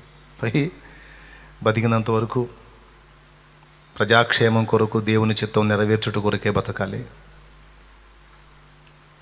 అంతే. ఈ జీవితం ఉన్నంత వరకు కొవ్వొత్తిలాగా కరిగి చుట్టూ ఉన్న ప్రజలకు వెలుగునివ్వాలన్నది ఒక్కటే తీర్మానం చేసుకున్నా. దానికోసం ఎంతైనా, ఎంత ప్రయాస అయినా, ఎన్ని ఇబ్బందులైనా పడదాం. ఆఖరికి మరణమే ఎదురైనా దాన్ని స్వాగతిద్దాం. కానీ ప్రజల కోసం బ్రతుకుదాం, ప్రభు కోసం బ్రతుకుదాం అనే స్థిర నిశ్చయితతో నా జీవిత యాత్రని క్రీస్తులో ప్రారంభించాను. నా ప్రియమైన దేవుని బిడ్డలారా, మీ అందరూ కూడా దీన్ని గుర్తుపెట్టుకోండి. పగలు ప్రతీకారాలకు ఇప్పుడు ఇది సమయం కాదు. ఎవరినో సాధించడానికి స్థిరంగా ఉండేవాడు ఎవడు లేడు. నీ సమాజంలోని కొంతమందిని చూసావు, నువ్వు ఎంతో ఇబ్బంది పెట్టారు నిన్ను, కానీ ఈరోజు వాళ్ళు సజీవంగా లేరు. నిన్నెంతో కన్నీరు పెట్టించారు, నిన్నెంతో టార్చర్ చేశారు, కానీ ఈరోజు సజీవంగా లేరు, వాళ్ళు అయిపోయారు. నిన్నెంతో నరకానికి గురి చేశారు, వేదనకు గురి చేశారు, కానీ ఈరోజు సజీవంగా లేరు, వాళ్ళు వెళ్ళిపోయారు. ఇప్పుడు ఇబ్బంది పెట్టే వాళ్ళు కూడా కొద్ది రోజుల్లో పోయే అవకాశం ఉంటుంది. కాబట్టి వాళ్ళు ఒకవేళ పగబెట్టుకుని నిన్ను సాధించిన నువ్వు బాధపడొద్దు నాయనా, నువ్వు బాధపడొద్దమ్మా. శత్రువులుగా వారిని భావించొద్దు. ప్రభువా, వారు ఏం చేస్తున్నారో వారికి తెలియదు, వారు ఎంతకాలం బతుకుతారయ్యా? ఆవిర్లాంటి వాడు నన్ను ఏం చేస్తాడు ప్రభువా? నీకు స్తోత్రం. హల్లెలూయా. గట్టిగా చెప్పండి. నా శత్రువులు ఎవరు లేరు. కాబట్టి మీ అందరూ కూడా ఇది గుర్తించి, మీరు కూడా ఎవరిని శత్రువులుగా భావించకండి. అన్ని జనులు సైతం ప్రేమించి వారికి దేవుని ప్రేమ క్రియల్లో చూపే మంచి టైం వచ్చింది. ఈ టైంలో మీరు కలిగిన దాన్ని వారికి ఇచ్చి ఆదరించగలిగితే, వారిని ధైర్యపరచగలిగితే, వారిని ప్రేమించి వారి విషయంలో శ్రద్ధ నిలపగలిగితే, వారి గుండెల్లో మీకు స్థానం లభిస్తుంది. మీరు వారి గుండెల్లోకి వెళ్ళారంటే మీలో ఉన్న యేసు వారిలోకి వెళ్తాడు. దేవుడు మనందరికీ అలాంటి మంచి హృదయాన్ని ఇచ్చి కష్టకాలంలో అనేకులను ఆదుకున్నట్లు దేవుడు మనకు శక్తినిచ్చునుగాక. ఆ విధంగా ఇతరులకు సేవ చేసే విషయంలో ఆ తెగులు మనకు సోకకుండా, మన ఇంటి వారికి సోకకుండా దేవుడు కాపాడును గాక. ఒకవేళ ఇబ్బంది ఉన్నా యేసు నామములో బిడ్డలందరికీ స్వస్థత కలుగును గాక. రండి, మనం ప్రార్థన చేద్దాం. మోకాళ్ళ మీదకి రండి. ఆ ఘట సర్పాన్ని దేవుడు కాల్చున్నట్లు, దాన్ని తుత్తునియలు చేయనట్లు, ఆ తెగులను దేవుడు లయపరుచున్నట్లు మనందరం కలిసి మొర్ర పెడదాం. నా ప్రియ దేవుని బిడ్డ, జీవితం చిన్నదాన్ని మర్చిపోవద్దు. తాత్కాలికమేనని గ్రహించు.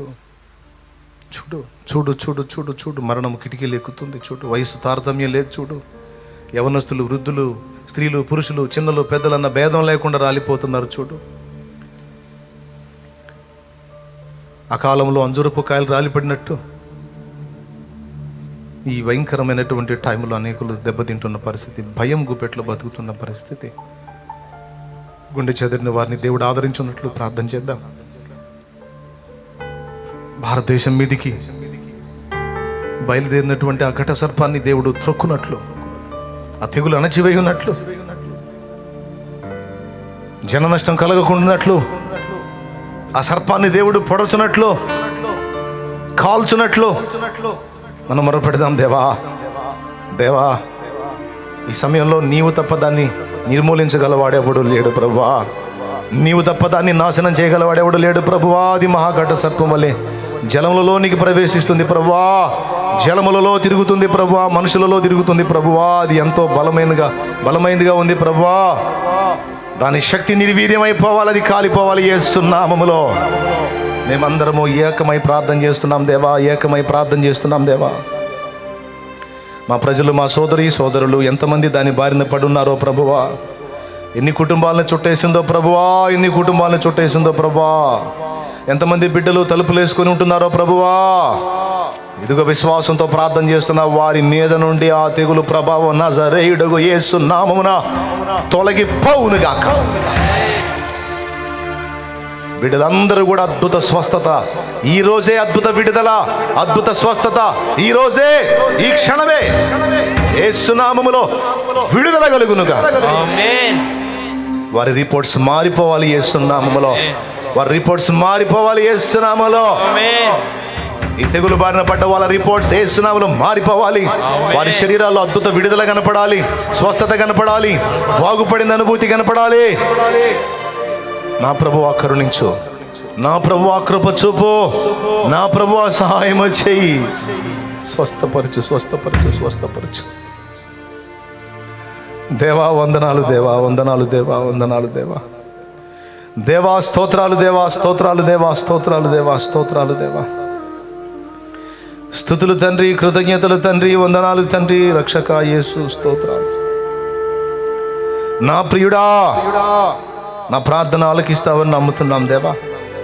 ప్రజల్ని కాపాడు ప్రభువా, ప్రజల్ని కాపాడు. పెద్ద పెద్ద ఆసుపత్రులకు వెళ్తే లక్షలు అవుతున్నాయ్యా. అన్నీ అమ్ముకునే పరిస్థితి వచ్చింది ప్రభువా బిడ్డలకి. అయ్యా అయ్యా అయ్యా అయ్యా అయ్యా అయ్యా అయ్యా జోక్యం చేసుకోయ్యా. ఆ సర్పాన్ని, ఆ తెగులు అనే సర్పాన్ని తొక్కు నాయనా, కాల్చే నాయనా. దాని కూరలు పీకే ప్రభువా. ఆదిఘట సర్పాన్ని మడమతో తొక్కినవాడా, దాని శిరం మీద కొట్టినవాడా, మరణ బలం గలవాన్ని అనగా అపవాదిని వెనక్కి దిప్పు ప్రభువా. అయ్యా అయ్యా అయ్యా, నాడు ఇశ్రాయేలు మీద తెగులను అనుమతించిన దేవా, దావీదు పశ్చాత్తాపడి దేవా నన్ను క్షమించు, తప్పు చేసింది నేను నా మీద చూపించు నీ కోపం, అమాయకులే నీ ప్రజలేం చేసిరి నాయనా అని తన ప్రజల పక్షంగా దావీదు మొర్ర పెట్టినప్పుడు, దేవా నీవు శాంతించిన వాడవై తెగులను కలిగించినటువంటి దూతను ఆపి ఇక చాలు ఆపుము, ఇంతే చాలు. నా దాసుల్లో మారు మనసు కలిగింది, పశ్చాత్తాపం కలిగింది, నాకు చాలు, వదులు, ఇంకెళ్ళిపో అని తెగులు కల్పించిన దూతను గద్దించిన వాడా దేవా. ఇదిగో ఇప్పుడు తెగులను కల్పిస్తున్న దూతను గద్దించు ప్రభువా. మరణ బలం గలవాని అపవాదిని గద్దించు ప్రభువా, వాని గద్దించు ప్రభువా. ఆ సర్పమును తొక్కు ప్రభువా. దాని శక్తి నిర్వీర్యమైపోవాలి. అది బలహీనపడిపోవాలి యేసు నామములో. ఓ తండ్రి, అది కాలిపోవాలి ప్రభువా యేసు నామములో. మేము ప్రార్థన చేస్తున్నాం దేవా. ఇక మేము వినలేము ఈ ఆర్తధ్వనులు, మేము వినలేము ఈ ఆర్తనాదాలు, మేము వినలేము ఈ మరణ ఘోష. దేవా దేవా దేవా దేవా, వందనాలు వందనాలు వందనాలు. రాగల దినములు ఇంకా ఎక్కువైపోతుంది, భయంకరంగా ఉంటుంది. మే నెలలో ఇంకా విస్తరించబోతుందని పరిశీలకులు చెబుతున్నారు. అది జరగకూడదు తండ్రి, అది జరగకూడదు. భారతదేశంలో ఇల్లిల్లు ఇల్లిల్లు ఇల్లిల్లు ఇల్లిల్లు ఇది చుట్టబోతుంది, మే నెలలో విపరీతంగా పోతుంది అని నాయన భయంకరమైన కథనాలు ప్రచురం చేస్తున్నారు ప్రభువా. అది జరగకూడదు, జరగకూడదు, జరగకూడదు. దేవా, ఏప్రిల్లోని దాని కథ అంతమైపోవాలి ప్రభువా. ఏప్రిల్లోని దాని కథ అంతమైపోవాలి యేసు నామములో. యేసు నామములో మరణ బలము గలవానిని నాశనము చేసిన యేసు నామములో ఈ తెగులు యొక్క శక్తి నిర్వీర్యమగును గాక, నిష్ఫలమగును గాక, వ్యర్థపుచ్చబడును గాక. కార్యము చేయండి. మిగిలిన బిడ్డలు ఎవ్వరికీ అది అంటకుండా కాపాడు. ఆల్రెడీ అది ప్రవేశించిన వారి దేహంలో ఇప్పుడే దాని శక్తి నిర్వీర్యం అయిపోయి వారు మొత్తం అద్భుతమైన రీతిని విడుదల పొందాలి. వారి గుండె, కిడ్నీలు, ఊపిరితిత్తులు, మెదడు మీరు తాకండి. నరములు, ఎముకలు, కండరములు, కీళ్ళు మీరు తాకండి. రక్తమును శుద్ధి చేయండి. శ్వాసనాళాలు మీరు శుద్ధి చేయండి. సంపూర్ణ ఆరోగ్యము, వారికి ఏ లక్షణాలు కూడా ఉండకూడదు. యేసు నామములో విడుదల, క్షేమంగా బయటపడాలి. వైద్య సదుపాయాలు కల్పించండి ప్రభువా, వైద్య సదుపాయాలు కల్పించండి. అందరూ అప్రమత్తమై ప్రజలకు సేవ చేసేటట్టు ప్రభుత్వ యంత్రాంగాన్ని సరిచేయండి, అధికార యంత్రాంగాన్ని అప్రమత్తం చేయండి. అలాగే మేము కూడా మేలుకోగలిగి నా తండ్రి ఇతరులకు సహాయపడేటట్లు మా వంతు తోడ్పాటు మేము ప్రజలకు అందించడానికి మాకందరికీ శక్తి దయచేయండి, అవకాశం దయచేయండి, అనుకూలత దయచేయండి, ప్రేరణ దయచేయండి, సమృద్ధి దయచేయండి. మాకు తెలిసి ఎవరిని దాటిపోకూడదు నాయన, మాకు తెలిసి ఎవరిని దాటిపోకూడదు, ఎవరికి హెల్ప్ చేయకుండా ఉండకూడదు. కనికరించి మమ్మల్ని వాడుకోమని స్తుతి మహిమ ఘనత మీకు చెల్లిస్తాం. యేసు నామములో ప్రార్థించి పెడుచున్నాం తండ్రి, ఆమేన్.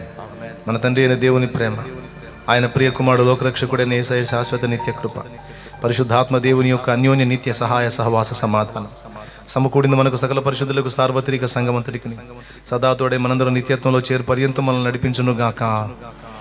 ఆమేన్. ప్రవేశ రక్తమునకు చేయం, ప్రవేశ రక్తమునకు చేయం, ప్రవేశ నామమునకు సంపూర్ణ విజయం కలుగును గాక. ఆమేన్. హల్లెలూయా, హల్లెలూయా, హల్లెలూయా. ప్రభు స్తోత్రాలు. మీ అందరికీ వందనాలు. ఒక్కసారి గుంపుగా వెళ్ళొద్దు. పరిచారకుల్లో కూడా ఈరోజు భోజన కార్యక్రమం లేదు కాబట్టి మరి ఎవరెవరు ఉండాలి? రెండవ కూటానికి తప్పనిసరిగా మీరు ఉండాల్సినటువంటి వాళ్ళు ఎవరో మీకు తెలుసు. టెంట్ పరిచారకులు అవసరం అవుతారు అటుపక్క వేయడానికి. టెంట్ పరిచారకులు, ఎందుకంటే ఇంకా ఇలాగనే కూర్చోబెడదాం తర్వాత కూడా. దయచేసి గుంపు కూడొద్దు, ఒకరి తర్వాత ఒకరు వెళ్ళండి, ఎడమెడంగా వెళ్ళండి అని చెప్తున్నాను నేను. పరిచారకులు ముఖ్యమైన పనుల్లో మీకు తెలుసు, మీ పని అవసరమో కాదో మీకు తెలుసు. భోజనానికి సంబంధించినటువంటి పరిచర్య మొత్తం బ్రేక్ అయింది, ఆపాం. ఎందుకంటే అందరూ కలిసి కూర్చుంటారు, ఇక కలిసి తింటారు, ఇబ్బంది అవుతుంది. అందుకని ఇలా ఎడమెడంగా కూర్చోబెట్టి ఎడమెడంగానే పంపించేయాలని నిర్ణయానికి వచ్చాం. కనుక దయచేసి సహకరించండి. ముఖ్యమైన పరిచారకుల్లో ఎవరైతే ఉంటారో మీకు తెలుసు, మీ పనుల యొక్క ఇంపార్టెన్స్ మీకు తెలుసు. మనం వెళ్తే అట్ట ఇబ్బంది అవుతుంది. రెండో కూటంలోని ట్రాఫిక్ వాళ్ళు కానీ, ఆ టెంటు పరిచారకులు కానీ, అట్లా మరికొంతమంది వారికి సహకారులుగా ఉండండి. మిగిలిన వాళ్ళందరూ కూడా వెళ్ళిపోండి, పరిచారకులు కూడా వెళ్ళిపోండి. ఇప్పుడు 9 కల్లా ముగించేసాం. ఇంకొక గంట పావులో మళ్ళీ ప్రేయర్ స్టార్ట్ చేస్తాం. 12:30 లోపే సెకండ్ కూటం కూడా ముగించడానికి ఆలోచన చేశాం. కనుక మరి మీరు ఈ విషయాన్ని గమనించి త్వరగా మీరు ఖాళీ చేస్తే మొత్తం శానిటైజ్ చేపిస్తారు. ముఖ్య పరిచారకులు ఆ టెంట్ దగ్గర ఉండే బ్యాచ్ కానీ, తర్వాత ట్రాఫిక్లో ఉండేవాళ్ళు కానీ మాస్కులు పెట్టుకోవాలి, గ్లౌజులు పెట్టుకోవాలి తప్పనిసరిగా. మనిషికి మనిషి దగ్గరగా వెళ్ళొద్దు, మనిషికి మనిషి దగ్గరగా వెళ్ళొద్దు. చెప్తున్నాను వినండి మర్యాదగా. మనిషికి మనిషి దూరం పాటించి నిదానంగా దూరంగా ఉండండి. చెప్పిన మాట గుర్తుపెట్టుకొని ఆల్రెడీ ఈ బలహీనత బారిన పడ్డ వాళ్ళని ఆదరించి ధైర్యపరిచి ఫోన్ చేసి వాళ్ళని నిబ్రపరిచి అందరికి తగ్గుతుంది, భయపడవాకండి, న్యూస్ చూసి బెదిరిపోకండి, చాలామందికి తగ్గింది, మీకు కూడా తగ్గిపోయిద్దని ధైర్యం చెప్పి వాళ్ళకు మీరు చేయదగ్గ సాయం. మెడిసిన్ దొరుకుతుంది, మెడిసిన్ తీసుకెళ్ళి ఇవ్వండి వాళ్ళకి. హోమియో మెడిసిన్ కూడా తీసుకెళ్ళి ఇవ్వండి. హోమియో వైద్యులు ఇస్తారు, హోమియో షాపుల్లో కూడా ఇస్తారు. సైడ్ ఎఫెక్ట్స్ ఉండవు, దానివల్ల చక్కగా వాడుకోవచ్చు. అది రాకుండా ఇమ్యూనిటీ పవర్ కోసం కూడా ఏర్పాటు ఉంది హోమియోలో. గుర్తించండి, తప్పకుండా యూజ్ చేసుకోండి. మీరు జాగ్రత్తగా ఉండండి. వచ్చినా సరే అది పనికొచ్చిద్ది. అలోపతి వైద్యం అంటే ఇంగ్లీష్ వైద్యం చేసుకుంటానే, అది పొందుకుంటానే హోమియో కూడా, అది వాడిన అరగంటకి ఇది యూజ్ చేసుకోవచ్చు. సైడ్ ఎఫెక్ట్స్ ఉండవు హోమియోలో దాదాపు. కాబట్టి మీరు దాన్ని వినియోగించుకొని త్వరగా మీరు బలహీనతలో ఉన్నవాళ్ళు, లైవ్లో చూస్తున్న వాళ్ళు త్వరగా కోలుకోవాలని కోరుకుంటున్నాను. తర్వాత మిగిలిన వాళ్ళకు కూడా మీరు హెల్ప్ చేయాలని కూడా ఆశిస్తున్నాను. వచ్చి బయటపడ్డటువంటి వాళ్ళు నెగిటివ్ రిపోర్ట్ వచ్చిన తర్వాత 1-2 రోజులు మీరు రెస్ట్ తీసుకొని తర్వాత మీరు మాస్కులు ధరించి గ్లౌజులు పెట్టుకొని మీ సమాజంలో ఇంకా ఇతరులకు ఎవరికైనా ఆపద ఉంటే మీరు ఖచ్చితంగా హెల్ప్ చేయండి. ఆహార వస్తువులు ఇవ్వండి, మెడిసిన్స్ ఇవ్వండి, వారిని ధైర్యపరచండి. దేవుని ప్రేమ మీలో చూడాలి లోకం. ఇది టైం. జాగ్రత్త పడండి. అందరికి వందనాలు. పరిచారకులు మినహాయించి, ముఖ్య పరిచారకులు మినహాయించి మిగిలిన వాళ్ళందరూ వెళ్ళిపోవాలి. బాయ్. శానిటైజ్ చేసేవాళ్ళేరి తీసుకో, ట్యాంకులు తీసుకో.